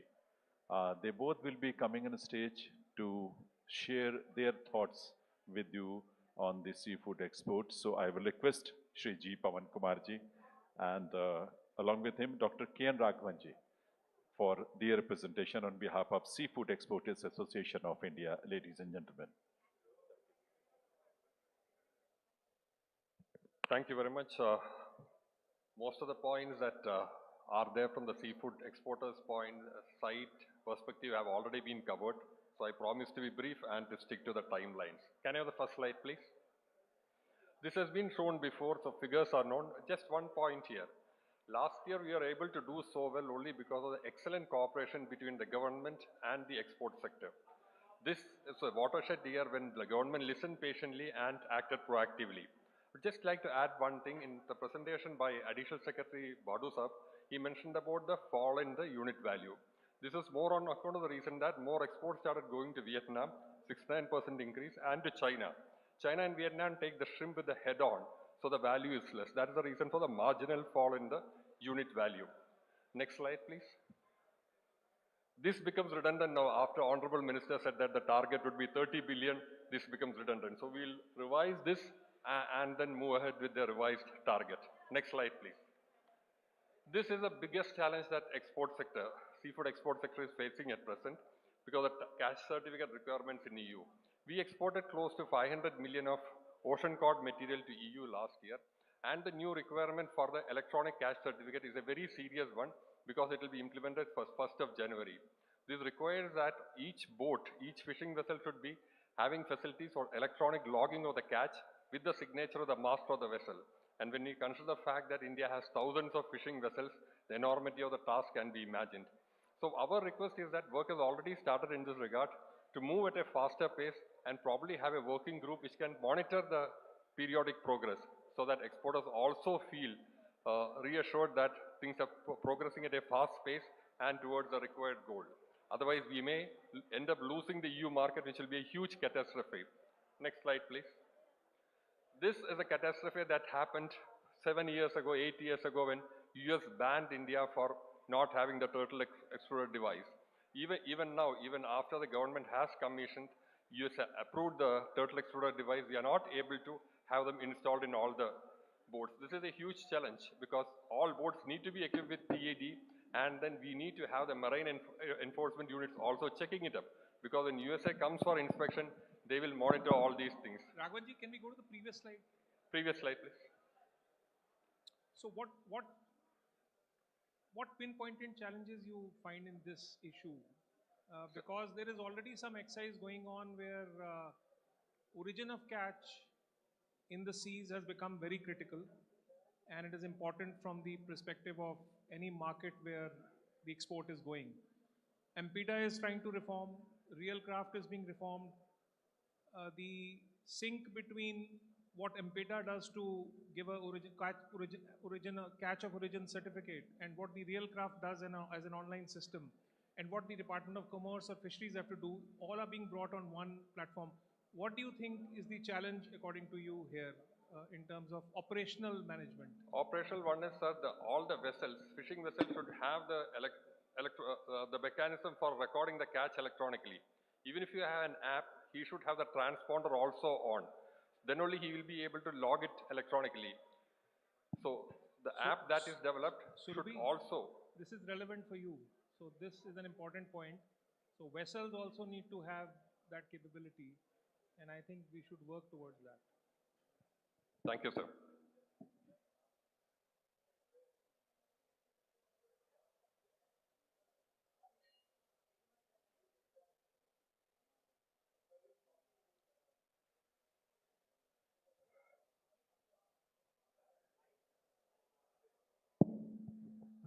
Sir, the format of the catch certificate has changed, sir.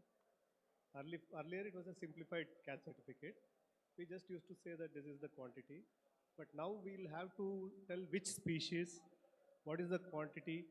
So in February, Neetu and myself, we had attended the JWG in Brussels.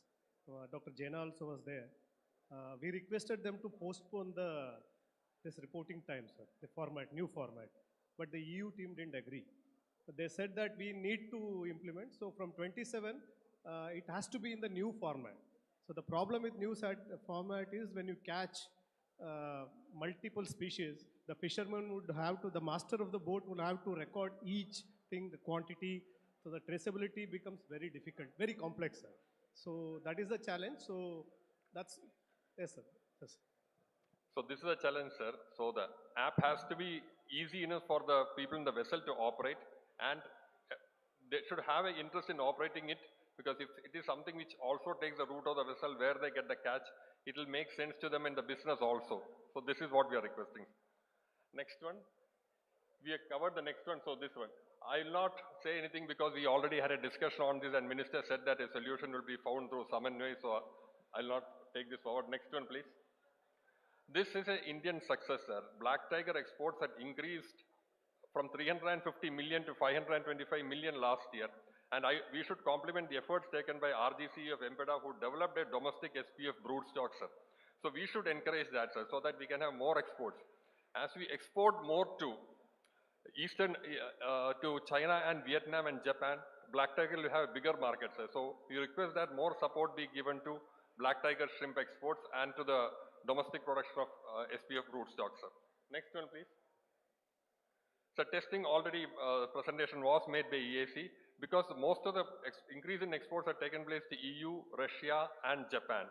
3 countries which insist on testing 100% or 50%. So the infrastructure needs to be improved and the staff portion also needs to be improved, sir. This is a matter which is under constant discussion with the Ministry of Commerce and the EAC, and they're putting their best efforts on it. Next one, please. Long-term juvenile fishing again. We congratulate the ministry for deciding to sign the agreement on fishery subsidies, which we believe will bring down the incidence of IUU fishing and bring it to a full stop. So the next one. Traceability, sir. This again is everyone has been talking about it. Only one request. First, the farms have to be registered. Except for Andhra, the pace of farm registration is very poor. So state governments need to be sensitized about it. And second, sir, we should be having a nodal agency which can be designated as a nodal agency well in advance, because this will come into operation from 2028. The FSMA 204 water insert. This will become operational in 2028. So next year we will be racing against the deadline.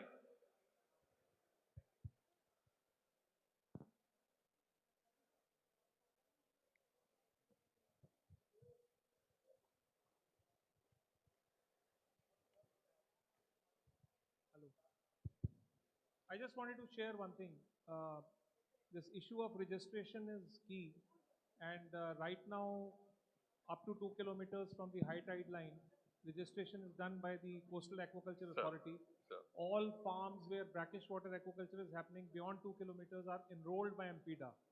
But a big change which is going to happen in the next few months is that the mandate of the Coastal Aquaculture Authority is going to be the All India Aquaculture Authority of India. Okay, sir. Okay. So it's work in progress. Okay, sir. Once that happens for all states of the union, for biosecurity, for regulation, just as CA functions, it will be the it will be the Aquaculture Authority of India. Okay. So I think this registration issue will be taken care of in a very major way. Okay, It's sir. a Then very it'll be big good, sir. reform that's going to happen. So thank you, sir. That will be a very welcome move, sir. Sir, can I say something? Sorry to interrupt. Same on the registration front, sir.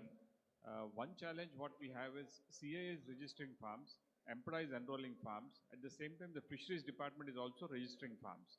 But there is no integrated website where we can say what are the farms which are registered. So that is posing a biggest challenge when we are exporting to countries like EU and USA. So we don't know which farms have, because what is happening is, there is one case which has happened, I'll illustrate with a small example, a quick 1 minute. We have exported one container to USA. So after the container is loaded, we go to the EMPDA for DS certificate. When we go to EMPDA for DS certificate, that is when EMPDA says this farm from which you have procured is already utilized by somebody else. But container is on the way. I cannot change anything, documentation now. I have to recall the container back. Yes, sir.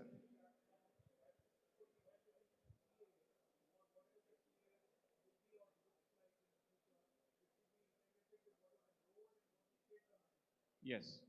If something that can be done, yes.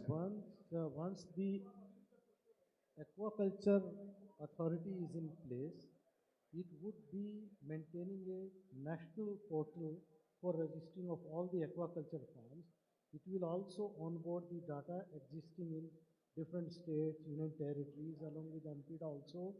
And this, new authority will not only register the farms, it will also set standards for inputs, also control antibiotic use, will also certify the inputs also. So it will take over the existing functions with regard to entire country.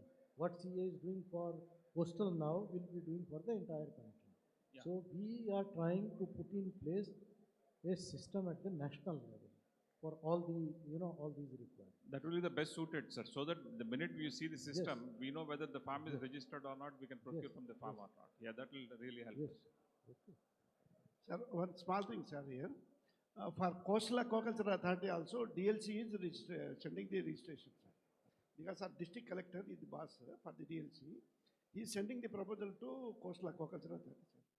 For Apsara Act in Andhra Pradesh, sir, same district collector is sending to freshwater areas.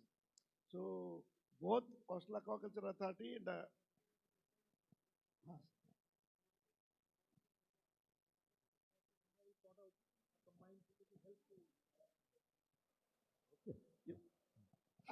happy there, that will help, sir.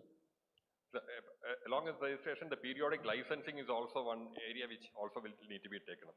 The next one is about antibiotic menace. Next slide, please.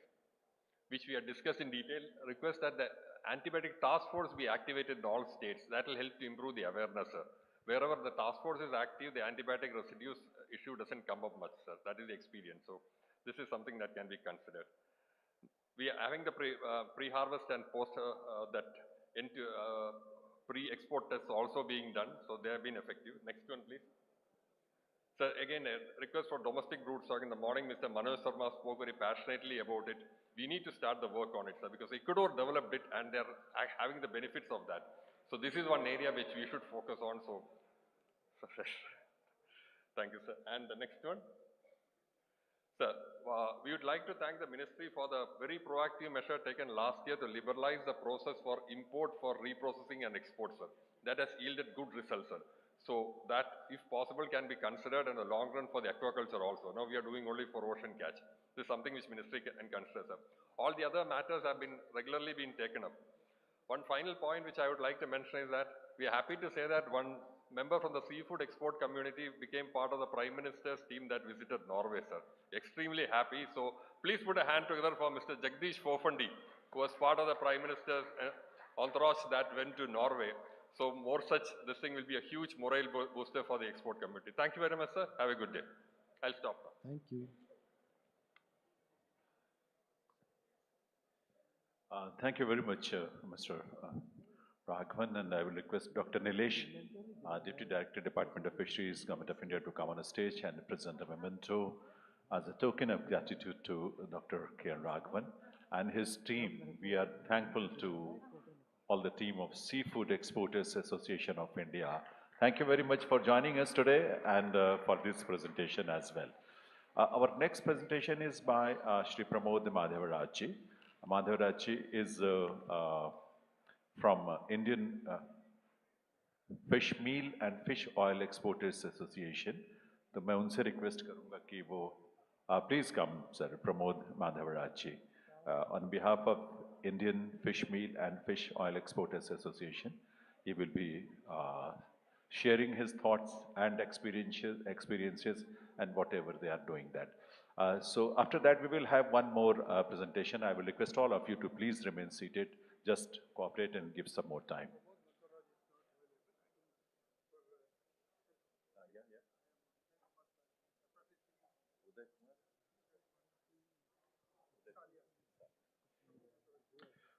Pramod Madhavarajji is not present, so on behalf of Indian Fish Meal and Fish Oil Exporters Association, Mr. Uday Kumar Salyanji will be presenting on behalf of that organization. Udayji, please.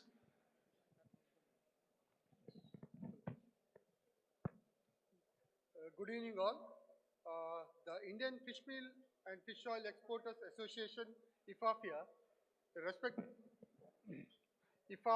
respectfully submits this representation seeking support from Government of India and related agencies for the sustainable growth and development of the fish meal and fish oil sector. India has emerged one of the world's leading producers and exporters of fish meal and fish oil.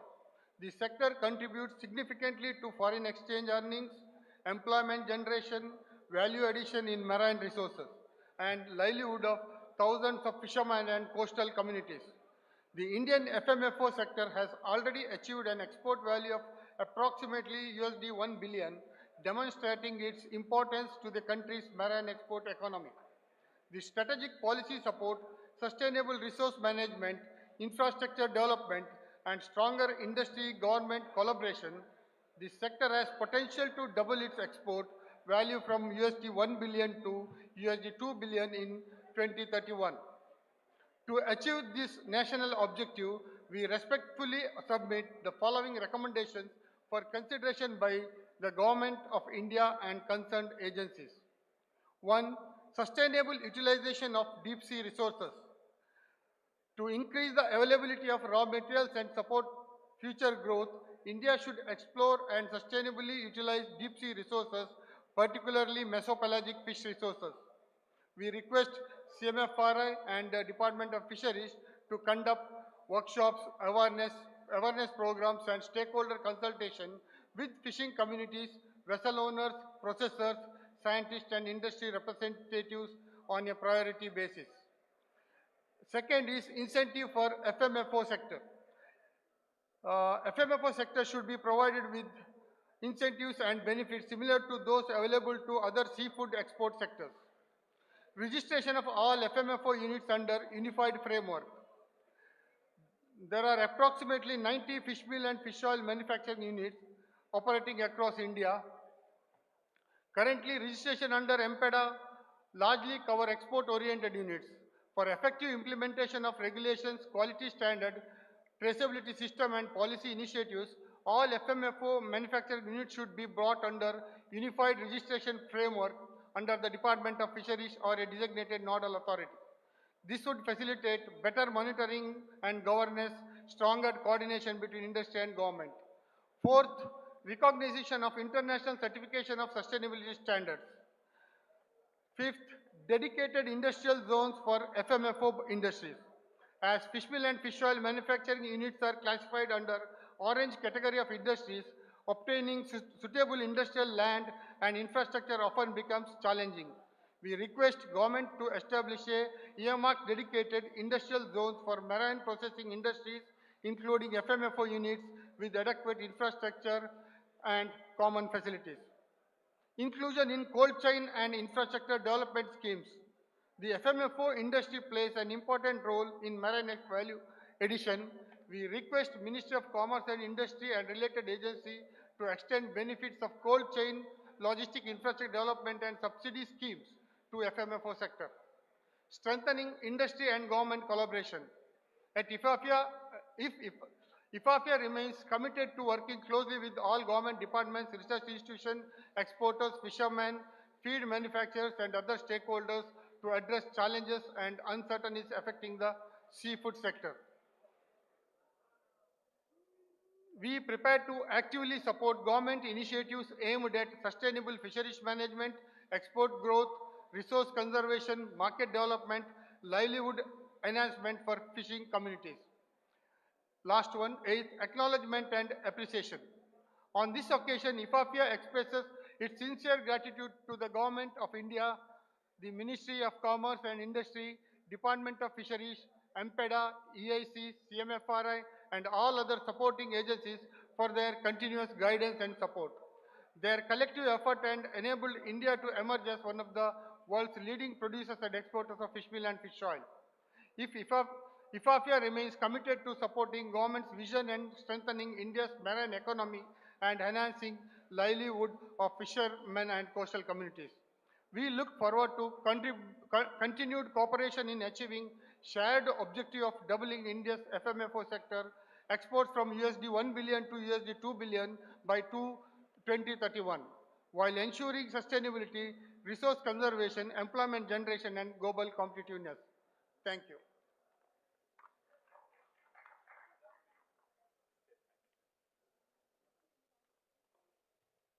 Thank you so much, Uday Salyanji, for your presentation, and I will request Dr. Ram Mohanji, Director MPEDA.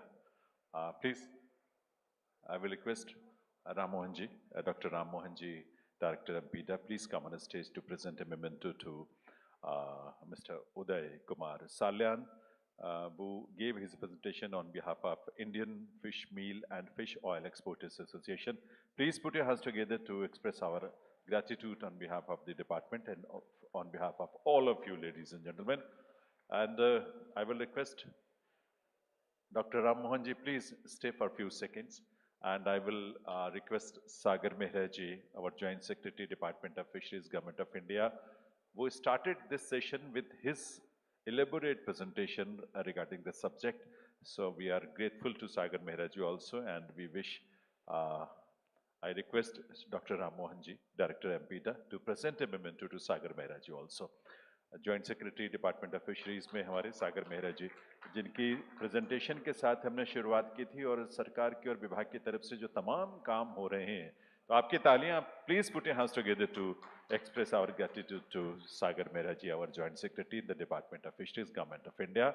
And with that, I'm going to invite Mr.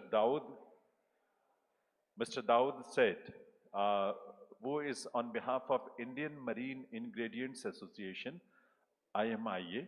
He will be presenting on behalf of this organization, Mr. Daud Said.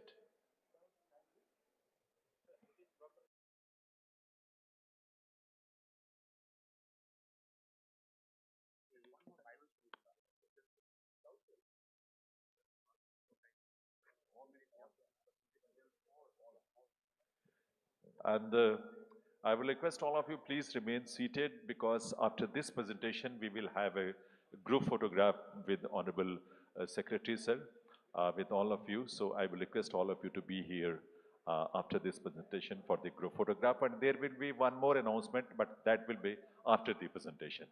Please. Mr. Daud, please. Very good evening.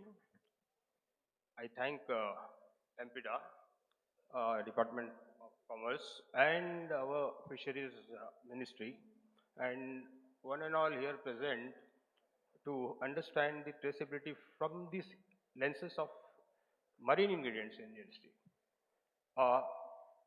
Sir, as we know, the highest landing fish in our country is pelagics, around 60 to 65% in all the states.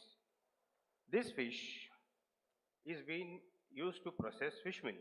That needs certifications, traceability. Then this goes into the feed. The feed again needs traceability certificate of the marine ingredients. And this feed again goes to aquaculture. That again needs certification from ACS. Then again, this product goes into our seafood exports. The exports, the largest exports, our inland exports, shrimps, that also needs traceability. The reality is the volume is so big, the chain is so big, fish meal has to be certified, traceable from our national framework, for which there are a lot of multiple complications in this, but IMIA has proposed recently a traceable project, pilot project, where, you know, we have been working on this for quite some time to understand what really world needs. We can just connect it tomorrow, somebody says something. So, I will start the presentation, sir, quickly. So, you can see the first slide here. Here, we need to scale it, for which fish meal industry is located in 5 states. So we have taken 5 states where we are taking two plants from each state to do the traceability, because we are present in most of the coast, landing coast. Fish meal industry is there everywhere. And for example, I can say that, you know, one plant, Baba Fish Meal, Anfal, Bukka Seafood, Ulka Seafood. And impact, it will cover 90%, sir, because our gates are also there to give us the traceability. India, you know, traceability is, you know, been shown at, you know, very big thing, but everything is there. Data, each and every data is there, which is fragmented. We can quickly bring it together with proper science, AI, and other things. Sir. Next slide, sir, please. So here, coaching workshop mandate, which we are requested, is a core objective of operational of national framework on traceability and fisheries and aquaculture. From broader policy perspective, Pradhan Mantri Matsya Sampada Yojana, through multi-stakeholder participatory designs, assessing readiness, broad, small-scale fishery, because basically small pelagics come from a small-scale fishery, to the bankable investment, ready business case of financing and traceability deployment. Here we will be working closely with CMFRI, CIFT, FSI, and there is a university which we have an MOU. Next, please. So we can say that bankability flywheel. You know, we know very well, because I will quickly run this. You can see the screen. It is PMMK SSY seed funding, private investment unlock. So digitable traceability deployed, export compliance achieved. So traceability as an enterprise enabled, not just a regulatory burden. So again, the agencies we are looking is CMFRI, CIFT, FSI, and the CUFOS. Next, please. Here, from pilot to national standard, 10 plants we have proposed. In this, we will evaluate and refine. Then how we will go towards national standards is codify, scale it. Securing market access, protecting a coastal livelihood, defining to the future of the Indian blue economy. And basically, we will be working closely with the FAO guidelines, WTO guidelines, and our national guidelines. Next, please. And here, whatever we are, I said, aligning, we will align it with SDG 14, life below waters, then SDG 12, responsible consumption, and our PMMK SSY mandates, FA code of conduct. Next, please. Next slide, please. Here, the protein multiplier conceptual diagram. See, 1 kg of small pelagics marine biomass, a surplus production and legally sourced processing by the products. Here, FIFO ratio clearly says that every kilo of fish you take from the ocean gives you 5 to 6 kilo of farm fish. It should be 5 only maximum. And modern fish and fish out efficiency. So 4 to 5 kg of farm fish aquaculture protein, 1 kg of marine fish, which is low value, which comes from a low trophic zone, which doesn't harm the ecosystem, short-lived. If not caught, it will die or migrate. So here, India consumes 2 million tons. Right now, we are consuming 2 million tons from the west coast, 5 states. And for domestic production, serving as a critical food system enabler for the national aquaculture growth and seafood exports. Sir, these 5 states, we are generating around 5,50,000 tons of fish meal. Next, please.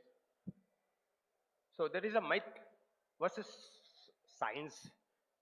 So reframing the resource. Myth is trash fish. So FAO clearly says that, you cannot term it as a trash fish. And science says that, scientific reality is recognized by FAO and IFO. Biologically suited for managed utilization, short-lived, 1 to 3 years, fast-growing, highly efficient, and naturally resilient. Harvest reflects glut conditions and seasonality active, reducing the post-harvest waste during the massive catch and surges. So the narratives are different. Next, please. Traceability readiness metrics, which IMA has been, talking. So you can see here data capture on landings, shrimp capture aquaculture, fragmented for sales, minimal digital infra, then chain of custody via transits and processing and exports. I will not read everything. The key inputs here are system-wide day 1 coverage across 1,360 landing centers in a center is possible. Variable safety requirement focusing on specific high value chains and scalable progressively. Next, please. Next slide, please. Next slide. Next slide. Or slide and you have the slide. Sorry. sorry. So India's marine economy, here you can see, US dollar 7.38, maybe the figures might not be accurate because quite some time back I had taken it, sir. So value of Indian seafood exports in 23-24, sorry, and dependent heavily on priority marine capture species, shrimp, tuna, cuttlefish, squid, reef fish, landed across 1,300 dispersed centers. Here, the trade imperatives. Right now we are seeing that EU regulations, US seafood import monitoring programs, ASEAN, Japan, evolving standards.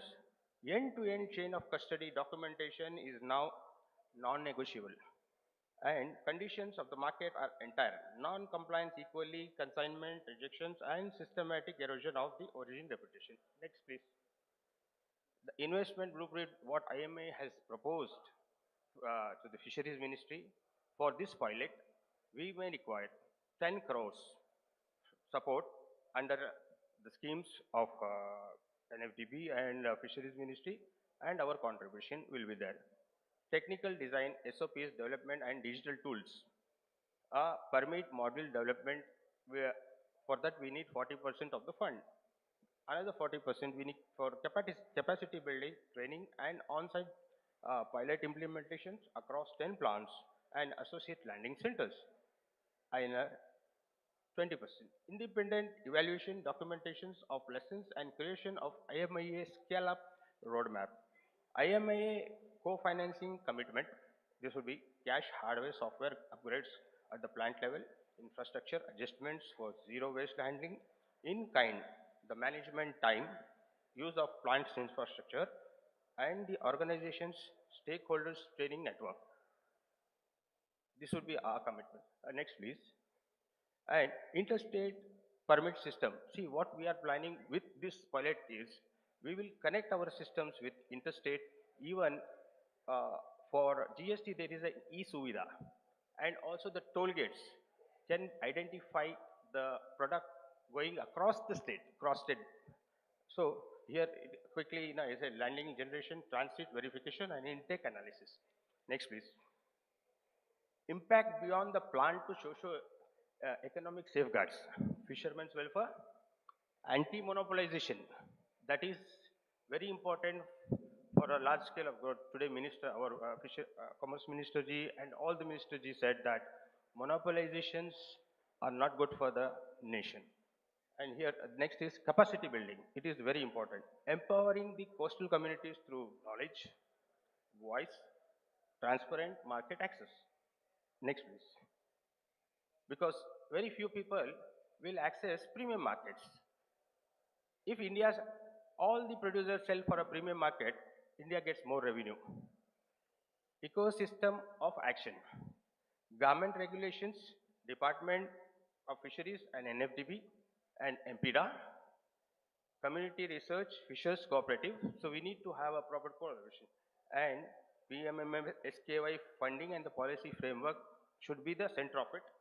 Financial enablers should be NABARD, SIDBI, providing priority sectors, lending, credit and line.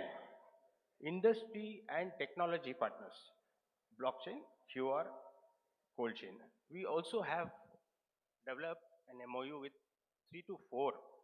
See, one is coming with digital traceability, one is coming with, the systems which they will install it in GPS. So it is again a fragmented. So we have collaborated with 3 to 4 people, AI, digital, satellite. And also, one more, they say that, they have a GPS system. So all are indigenous, nothing is coming from, foreign countries.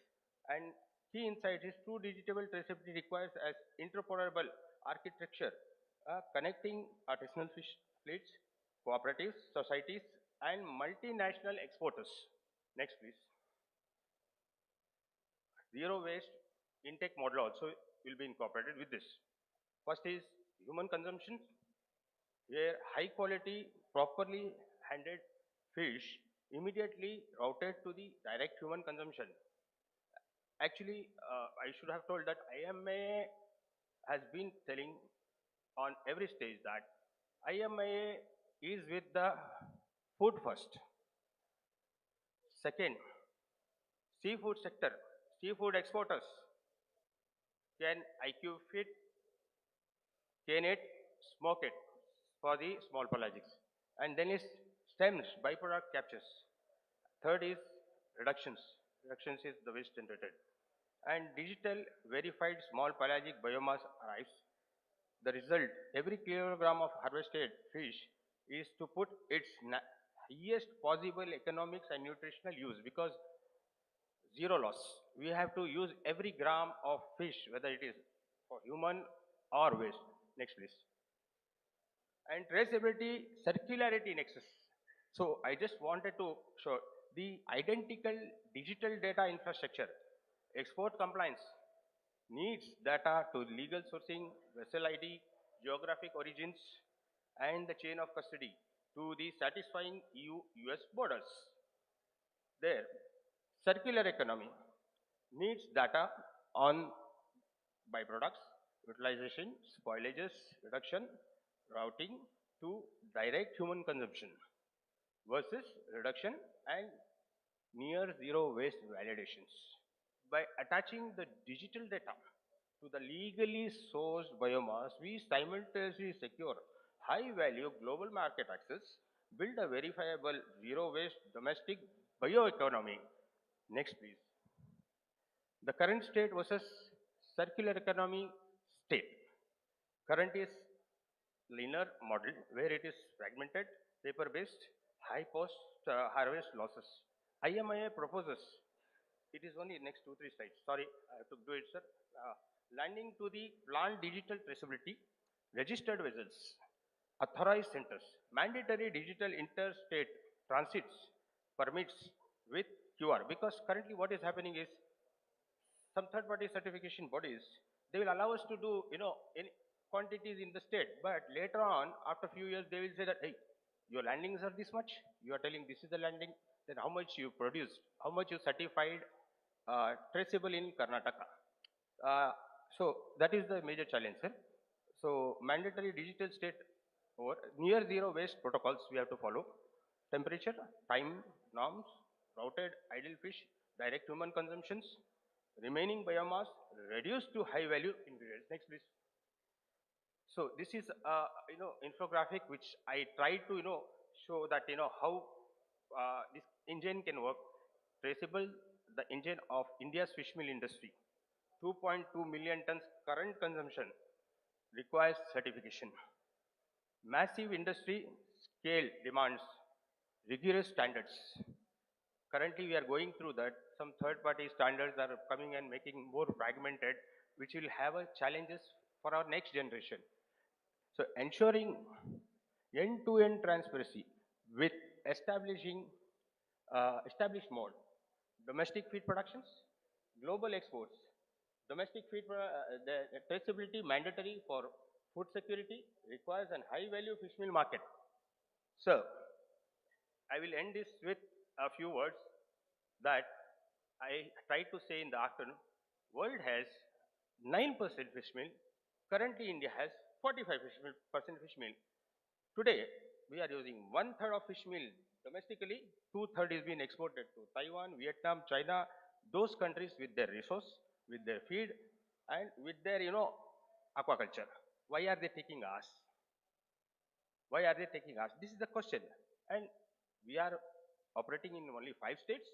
We do have other states where there is post-harvest, there is small pelagic. We need to do more researches. In land, 4 million tons. As we discuss about 2 million tons, sir, we are the third largest producer in the world. A country with 2,500 kilometers coastline produces 3 times than us, and we are 5 times bigger than them. There are certain challenges that initially there was no association. Even today, apart from IMIA, I'll be telling on records, there are small fragmented, they just do for themselves, not for the country. National interests have to be, protected. No compromise with that. And our national government bodies also should recognize the National Association. And to know more about IMIA, there is a lot of data there across the internet and our work. We've been working on sustainability for a very long time, and we do not promote unsustainable practices. Thank you very much. Any questions, you can also, thank you.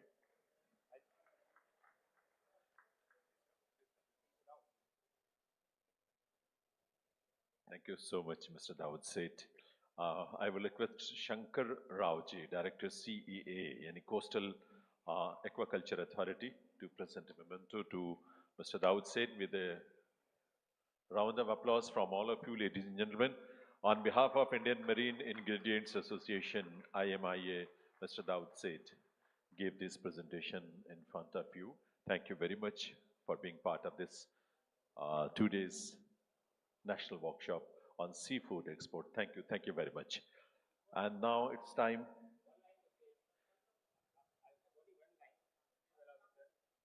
Sir, with proper research thing, 2030 we can achieve 3 lakh crores, for which I will send you the documents, what Chile has done. Their own fish meal, not export, make premium feed. Today there is a huge demand like Norway and other countries. They have premium climate, but they do not have the fish meal. We have more. So then next, we will not export feed also. Into X we will not do it. We will do our own farming, salmon, trout. We have seen it is happening in Andhra, and black tiger shrimps. It is XXX. Thank you, sir. So with this, we conclude this first day's activities and proceedings of this national workshop on seafood export. Ladies and gentlemen, on behalf of Department of Fisheries, Government of India, we extend a very deep gratitude to all of you from the very beginning in the morning till the end this time. It's late also, but you stayed here, you participated, you interacted in this session. Thank you very much. Now, we will have a group photograph with Honorable Secretary, sir, but before that, I will make one request, one information for all of you. All the officers, all the participants are requested to come here for the dinner. Dinner will be served in this hall only. So I will request all of you to please be present. 7:30 onwards, it will be a dinner will be served. So you all are requested to come here for that. And all the participants present here are requested to come just in front of the stage. Honorable Secretary said senior officers from the departments and ministries will be on stage, and all the participants are requested to come here in front of the stage. So we will have a nice group photograph on this occasion. This inaugural day, as it featured very interesting sessions and segments today. An interaction session was there with industry stakeholders, exporters, startups, relevant ministries and department. and producer organizations, providing a platform for direct engagement and exchange of perspective, followed by the presentations by relevant ministries and departments, including the Department of Fisheries, Department of Commerce, Ministry of Food Processing Industries, and Export Inspection Council focusing, and other organizations also focusing on schemes, policy measures, and the way forward. Today, we are concluding with this meaningful and fruitful day of this national workshop, with the hope that tomorrow, the second day, the last day, we will be having 2 technical sessions in this workshop, and we will host 2 technical sessions. And the first session starting at 9:30 a.m. So all are requested to be here by 9:30 a.m. The first session tomorrow will focus on advancing seafood exports through value addition, certification, traceability, while the second session will deliberate on the role of startups, MSMEs, and emerging sectors in driving export growth and diversification, ladies and gentlemen. The event will conclude tomorrow with a closing session summarizing key outcomes and recommendations. So it has been, and it is a great opportunity for all of us to be part of this very important national workshop on seafood export. And we are grateful to you, and we wish you all the best for the success of your venture, your enterprise, your efforts, your contributions. And with that, we will be concluding today's proceedings. On behalf of